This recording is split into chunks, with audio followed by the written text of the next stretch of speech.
Sabi nila, sa pier daw nagtatapos ang mga alon at pangarap.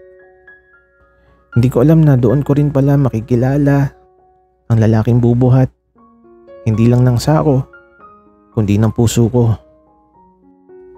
Hindi ko na mabilang kung ilang taon na akong kargador sa pier. Araw-araw, pawis, alat ng dagat, sigaw ng mga tindero, busina ng mga barko. Yan ang musika ng buhay ko. Ako si Buboy. Sanay akong bumuhat ng kahon, sako, minsan buong buhay ng ibang tao. Pero hindi ako sanay sa pakiramdam na biglang gumagaan yung dibdib ko tuwing may ngingiti sa akin. Unang beses ko siyang nakita noong isang tanghali. Mainit, malagkit ang hangin at halos manginig ang tuhod ko sa bigat ng binubuhat kong kahon ng isda. Pre, kaya mo pa? Isang boses, malinis, malalim. Paglingon ko nakita ko siya. Matangkad, moreno, tahimik ang mata pero parang may sariling kwento. Naka-white shirt na bahagyang basa ng pawis. May hawak na listahan. At ang tanong ko, baguhan ka ba?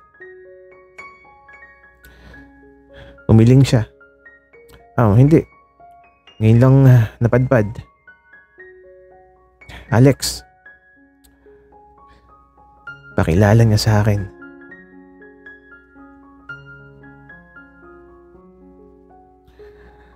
May gagawin daw siyang trabaho sa pier.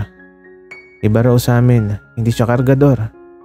Pero habang nag-uusap kami, parang siya yung bumubuhat ng kung anong mabigat sa loob ko. Simula nun, araw-araw ko na siyang napapansin. Sa gilid ng pier, nakatayo, tahimik. Parang laging may hinihintay. Isang araw naupo siya sa tabi ko habang nagpapahinga ako.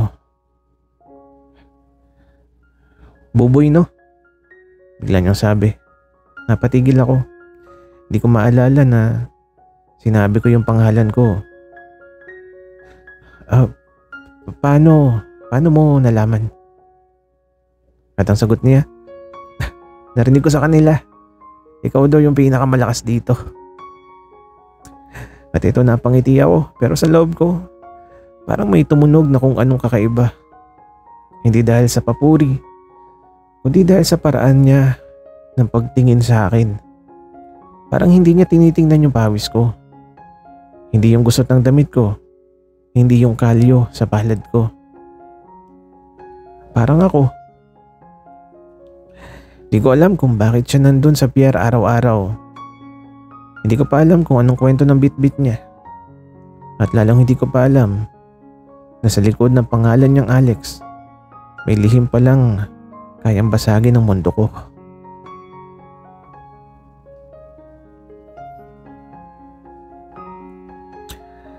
May mga mabigat na hindi makikita sa timbangan pero ramdam mo sa dibdib tuwing tumitibok yung puso mo para sa maling tao o sa tamang tao sa maling panahon. Mula nung mas naging madalas na yung pag-uusap namin ni Alex, parang hindi na lang kargamento yung binubuhat ko araw-araw. Tuwing nakikita ko siya sa pier, may kakaibang gaan sa katawan ko. Kahit bit-bit ko yung sako ng bigas o kahon ng isda, parang kaya ko ang lahat. Isang hapon habang nagbubuhat ako ng mabigat na kahon, bigla ko napasigaw. Aray! Nadapa ako. Sumabit yung paa ko sa basang kahoy sa pantalan. Bago pa ako tuluyang bumagsak, may kamay na humawak sa braso ko. Buboy! Wika niya. Si Alex.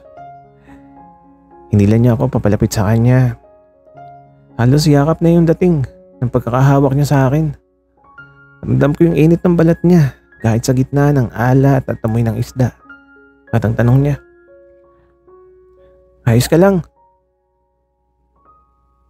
Hindi ako agad nakasagot. Hindi dahil sa sugat ko, kundi dahil sa bilis ng tibok ng puso ko. Naupo kami sa gilid ng pier. Pinunasan niya yung sugat sa tuhod ko gamit yung panyo niya na malinis, maputi. Hindi ka dapat sumasabak sa bigat na mag-isa. Bigla niyang sinabi. Napatawa ako ng mahina. At ang sagot ko, trabaho ko to, Alex. Sanay ako. Tahimik siya, parang may gustong sabihin pero niluluno ko lang. Pagkalipas ng ilang araw, napansin kong may mga sandaling nawawala siya. Isang oras, minsan dalawa, minsan buong araw. Tuwing tinatanong ko, iisa lang ang sagot niya. May inaasikaso lang. Pero ramdam ko, may bigat sa likod ng boses niya. Isang lihim na hindi niya pa kayang ibaba sa balikat ko. Isang gabi pauwi na ako. Nakita ko siya sa dulo ng pier. Hindi siya mag-isa. May kausap siyang lalaki na nakabarong, may dalang folder, may kotse sa malayo.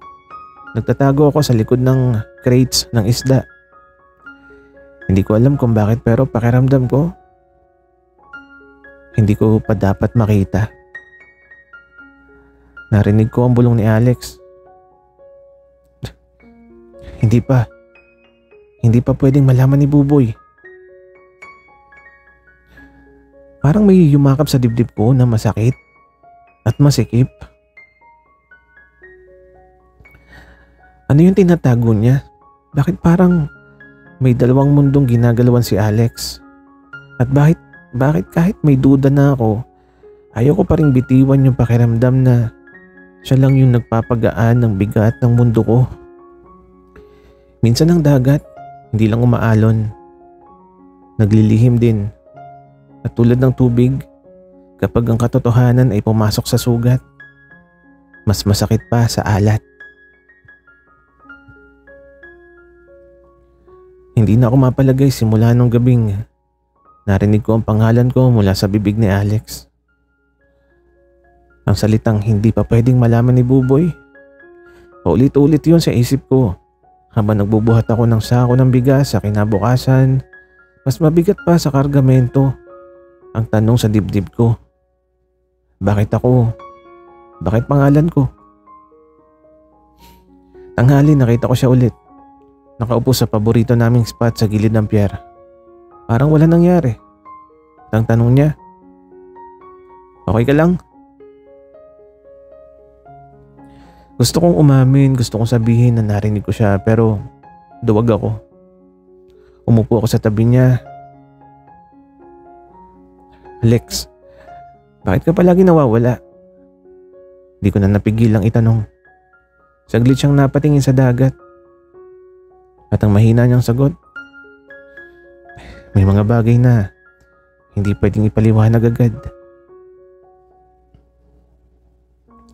Doon ko na-realize na hindi siya nagsisinungaling pero hindi rin siya nagsasabi ng buong totoo. Isang hapon bumuhos ang ulan.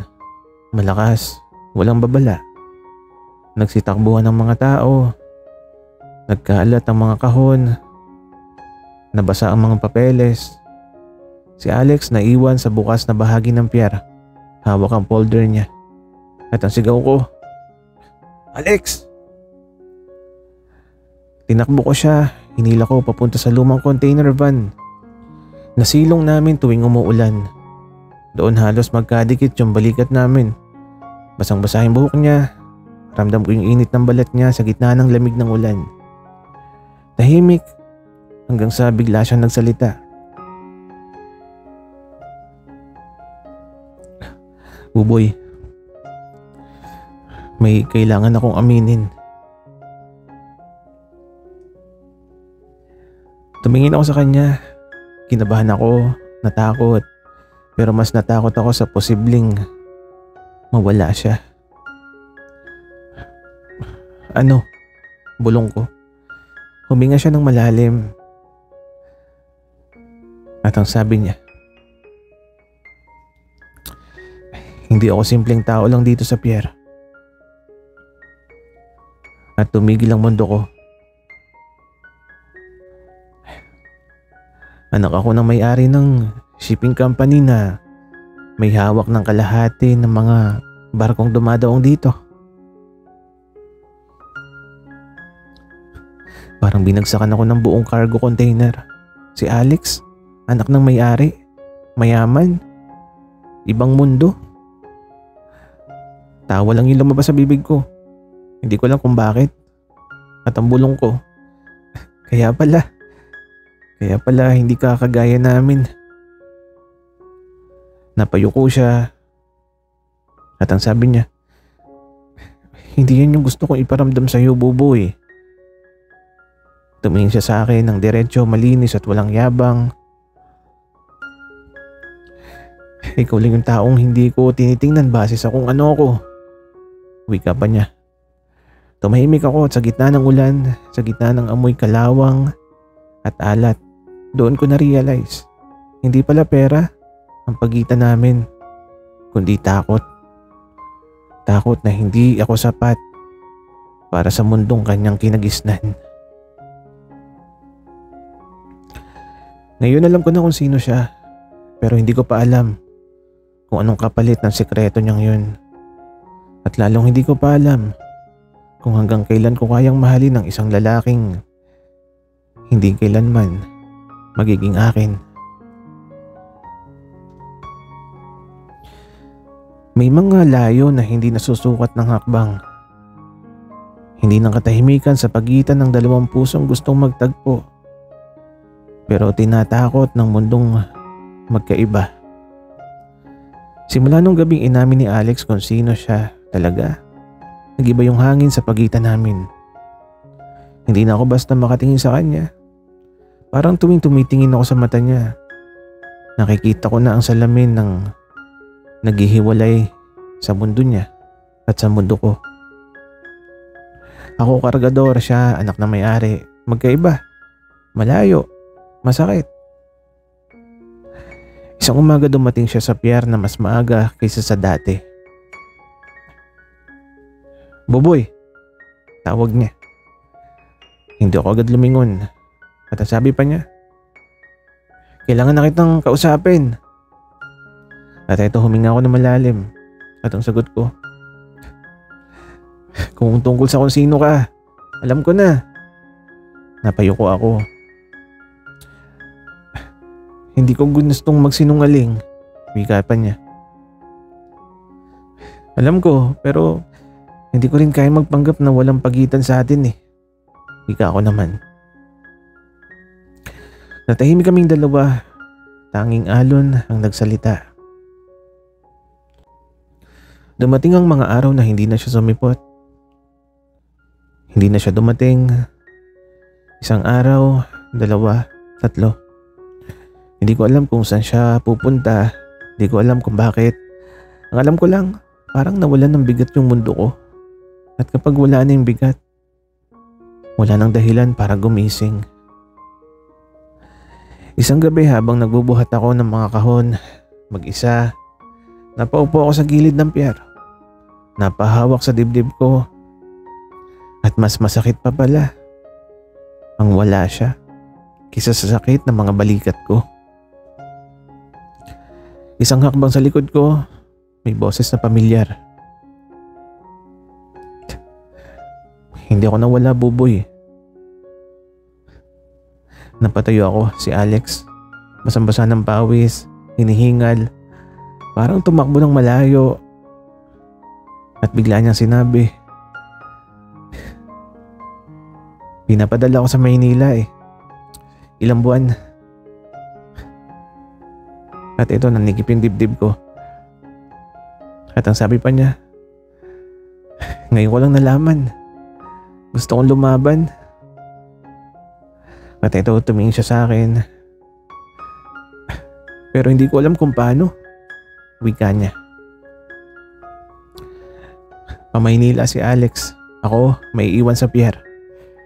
Hindi ko alam kung panindigan niya ako o kung isa lang akong pahinga sa daan ng buhay niya.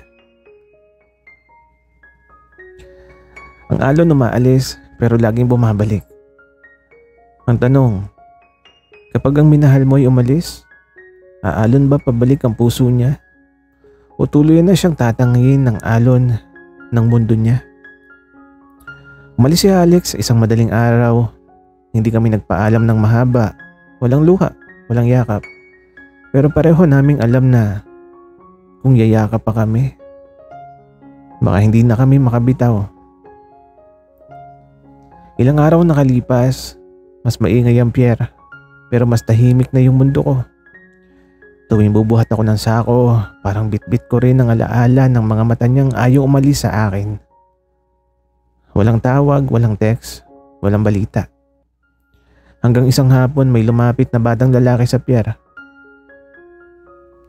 Kuya, sa'yo raw po. May inabot siyang sobre. May sulat sa ibabaw. Para kay Buboy. Sulat kamay. Kilalang kilala kong sulat. Si Alex. At ang laman ng sulat,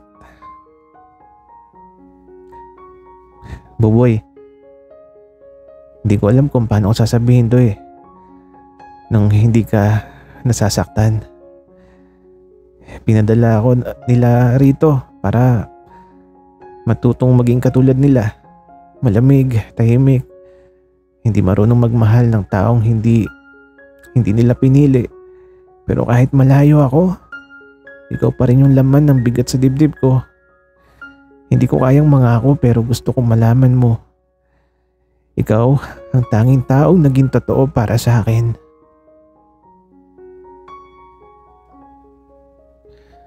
Hindi ko alam kung iiyak ako, tatawa. Kasi kahit walang mahal kita sa sulat niya, naramdaman ko. Tuwing dapit hapon, nauupo ako sa dulo ng Pierre. Iniipon ko lahat ng alon. Parang hinihintay ko siyang bumalik dala ng dagat. Isang gabi, may biglang tumatawag sa cellphone ko. Unknown number. Sinagot ko, Buboy. Boses niya. Biglang nanginig yung kamay ko. Alex. Mamimiss mo ba ako kahit hindi kita kayang angkinin? Wika niya. Napapikit ako. Masakit pero totoo. Hindi kita mamimiss kung hindi kita minamahal. At ito saglit ako napatigil. Naging tahimik siya. Narinig ko yung hinga niyang mabigat. May distansya na, may sakit na, pero may apoy pa rin hindi namamatay. Ang tanong, magiging abo ba kami ng hangin? O magiging apoy na kayang tumuloy kahit magkahiwalay?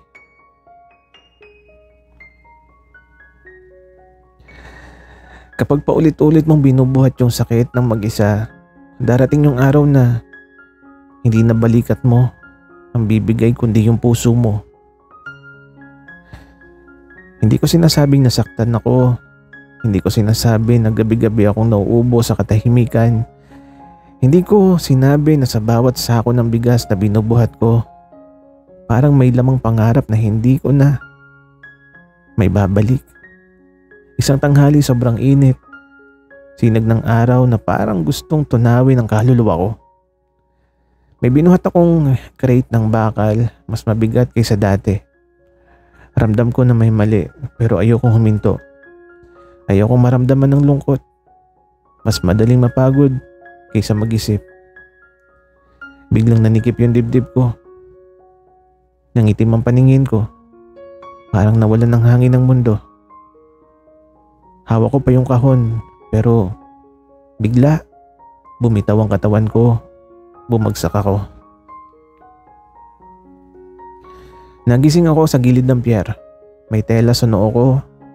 May hawak na tubig sa kamay ko ang matandang bantay sa Pierre.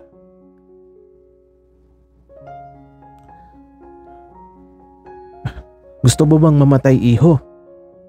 Galit niyang sabi. Hindi ako sumagot. Hindi ko alam kung gusto ko pang mabuhay.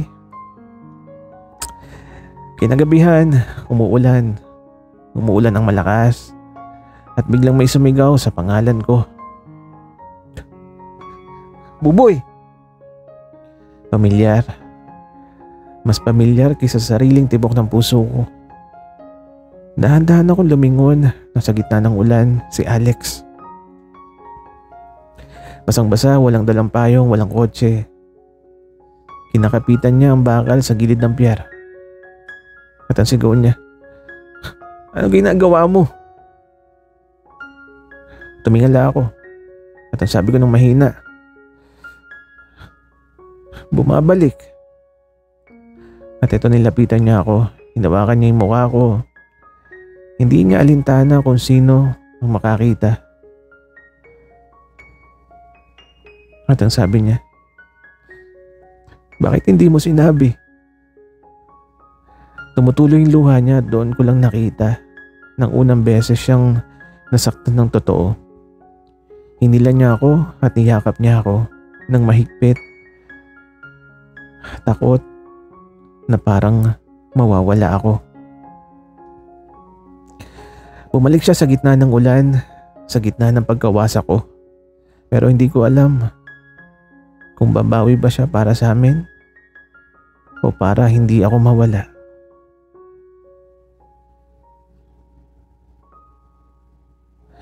May mga pag-ibig na hindi nilalabanan ng mundo.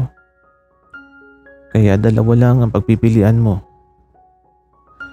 Lumaban ka para sa isa't isa o matutong mabuhay na parang hindi kayo nagkakilala.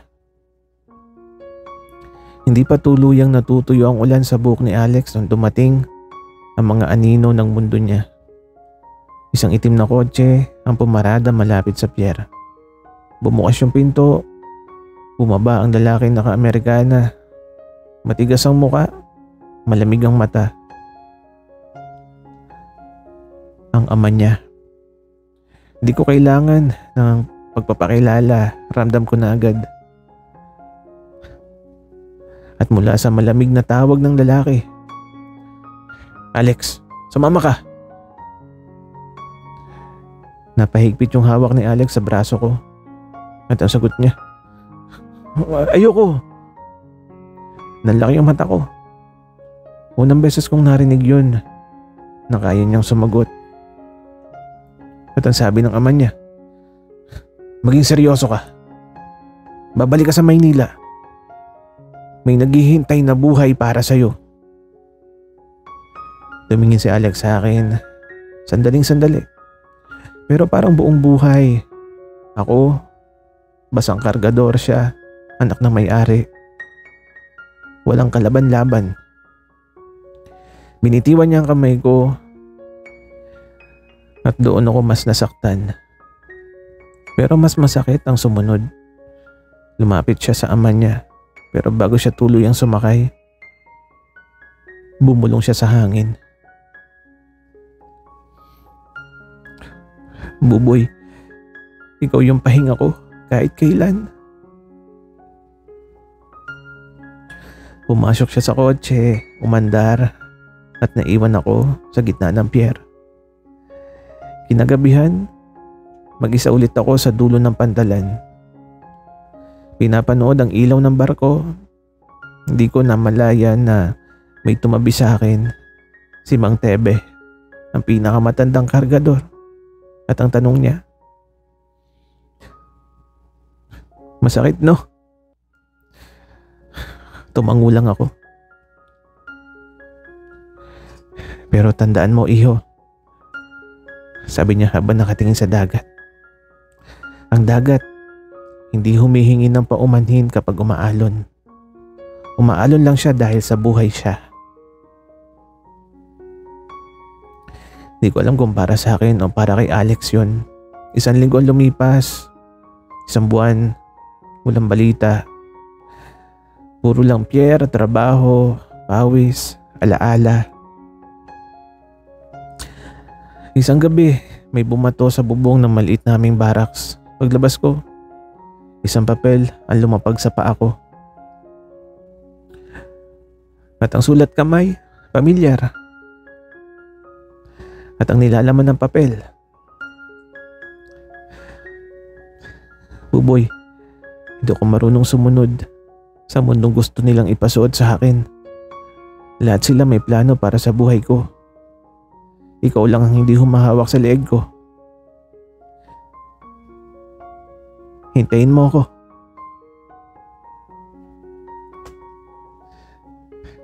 May laban pa sa kanya. May apoy pa sa puso niya. At ako, hindi ko alam kung may lakas pa akong kumapit. May mga pag-ibig na hindi kayang sakupin ng mundo, pero sapat na para punuin ang buong pagkatao mo. At sa dulo ng pier, hindi lang barko ang umalis at dumarating, pati rin ang mga pusong handang piliin ang isa't isa. Akala ko tapos na, akala ko ako na lang ulit. Pier, pawis, buhat dito, buhat doon, paulit-ulit. Pero may mga pag-ibig na hindi pala basta nawawala. Isang madaling araw, habang nagkakarga kami ng mga sako, may dumating na barko na hindi namin inaasahan. Hindi pang kargamento, hindi pang pasahero. Bumukas yung pinto at may babaeng bumaba. Hindi siya ang mahalaga. Ang mahalaga, yung lalaking sumunod sa kanya. Si Alex. Hindi naka-Amerikana, hindi marangal, hindi anak ng may-ari. Nakasuot siya ng simpleng puting t-shirt, may dalang maliit na bag, at may mata na diretsyong tumingin sa akin. Hindi ako gumalaw, hindi ako nakahakbang, parang natatakot akong baka guni-guni ko lang siya. Pero siya ang unang lumakad papalapit at ang sabi niya, "Buboy, umalis ako sa mundo ko." Parang bumagsak ang dibdib ko. Hinawakan niya yung strap ng bag niya. At ang sabi pa niya, "Hindi ko alam kung anong mangyayari sa akin.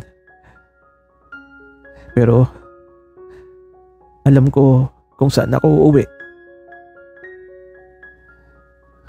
At eto, ngumiti siya. Natawa ako pero biglang tumuloy yung luha ko. At ang sabi ko, "Hindi ako mayaman, Alex. Hindi ako marunong magpangako ng marangyang buhay para sa iyo." Lumapit siya ng mas malapit at hinawakan niya yung kamay ko. Hindi patago, hindi mabilis. At ang sagot niya sa akin, "Kaya kita pinili. Hindi mo ko binili. Hindi mo ko inilagay sa kahon. Hinayaan mo kong maging ako. Maging tao."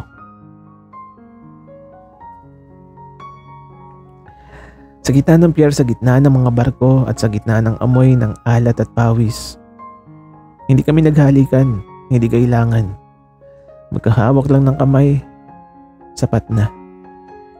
Ngayong magkatabi na kaming bumubuhat, hindi lang ng kargamento, kundi ng pangarap. Hindi madali, hindi perpekto, pero totoo. Sa pier ko siya nakilala, doon ko rin natutunan na ang tunay na lakas hindi nasusukat sa bigat ng binubuhat ng balikat,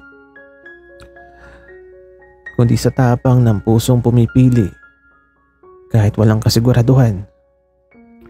At kung may pag-ibig man na masasabi kong buo sa buhay ko, iyon si Alex. Ang tanging lalaking kaya kong buhatin kahit ako ay isang kargador lamang. Sana'y nagustuhan niyo ang aming kwento. Maraming salamat sa inyong pakikinig.